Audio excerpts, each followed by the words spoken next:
ദില്ലിയിൽ പാറ്റകൾക്ക് അനുകൂലമായി പ്രതിഷേധത്തിൽ പങ്കുചേരാൻ വന്ന കർഷകരുടെ ആ ഒരു നീക്കം പൊളിഞ്ഞു പോയിരിക്കുന്നു, അല്ലെങ്കിൽ കേന്ദ്ര സർക്കാർ അത് പൊളിച്ചിരിക്കുന്നു എന്നുള്ള റിപ്പോർട്ടുകൾ പുറത്തു വരുന്നു. ഇപ്പോഴിതാ ശംഭു അതിർത്തിയിൽ നിന്ന് കർഷകർ അവരുടെ നാട്ടിലേക്ക് മടങ്ങുകയാണ് എന്നുള്ള വാർത്തകളാണ് നമുക്ക് ലഭിക്കുന്നത്. ഇന്ത്യ UFFTA സ്വതന്ത്ര വ്യാപാര കരാറിനെതിരെയാണ് പഞ്ചാബിലെ കർഷകർ ഡൽഹിയിലേക്ക് മാർച്ച് നടത്താൻ പുറപ്പെട്ടിരുന്നത്. യഥാർത്ഥത്തിൽ ഈ കരാർ പോലും നിലവിലില്ല, വന്നിട്ടില്ല. അതിന്റെ ചർച്ചകൾ വിദൂരതയിൽ നടക്കുന്നുണ്ട് എന്നുള്ളത് മാത്രമേ ഉള്ളൂ. ഇപ്പോൾ കർഷകർ പതുക്കെ നാട്ടിലേക്ക് മടങ്ങുകയാണ്. രാവിലെ മുതൽ ശംഭു, കുണ്ഡലി, ഖനൌരി അതിർത്തികളിൽ കർഷകർ ഒത്തുകൂടുകയും രോഷത്തോടെ പ്രതിഷേധിക്കുകയും ചെയ്തിരുന്നു. എന്നാൽ അവരുടെ ചില ആവശ്യങ്ങൾ അംഗീകരിച്ച ശേഷം സർക്കാർ ശംഭു അതിർത്തിയിൽ നിന്ന് അവരെ മടക്കുകയായിരുന്നു. കർഷക നേതാക്കളെ വിട്ടയക്കാനും കൃഷിമന്ത്രിയുമായി ഒരു കൂടിക്കാഴ്ച നടത്താനുമുള്ള ആവശ്യം ഹരിയാന സർക്കാർ അംഗീകരിച്ചതായി റിപ്പോർട്ടുണ്ട്. എന്നിരുന്നാലും FTA റദ്ദാക്കുക എന്ന പ്രധാന ആവശ്യത്തിൽ ഇതുവരെ തീരുമാനമെടുത്തിട്ടില്ല.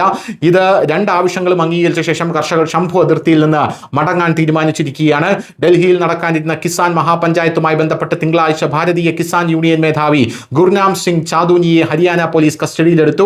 ഇയാളെ മോചിപ്പിക്കണമെന്ന ആവശ്യവും സർക്കാർ അംഗീകരിച്ചു എന്നുള്ള റിപ്പോർട്ടുകൾ പുറത്തു വരുന്നു. കർഷകർ അതിരാവിലെ മാർച്ച് ആരംഭിച്ചപ്പോൾ പ്രദേശത്ത് സുരക്ഷാ ക്രമീകരണങ്ങൾ ശക്തമാക്കി. ഇന്ത്യൻ ശിക്ഷാ നിയമത്തിലെ സെക്ഷൻ 163 BNS ഏർപ്പെടുത്തി.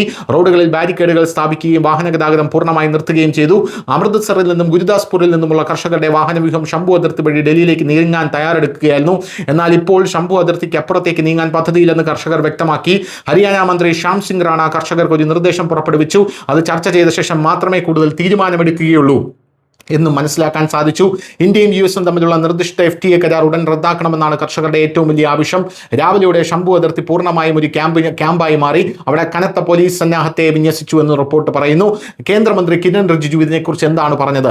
മംഗൾ മിലാൻ യോഗത്തിൽ പ്രധാനമന്ത്രി നരേന്ദ്രമോദി US-ഇന്ത്യ സ്വതന്ത്ര വ്യാപാര കരാറിനെ കുറിച്ച് ഉറപ്പ് നൽകിയിട്ടുണ്ടെന്നും കർഷകരുടെ താല്പര്യങ്ങൾക്ക് മുൻഗണന നൽകുമെന്നും അവർക്ക് യാതൊരുവിധ പ്രശ്നവും വരില്ല എന്നും കേന്ദ്രം അവർക്ക് ഉറപ്പ് നൽകുകയും ചെയ്തു. News desk Malayalam.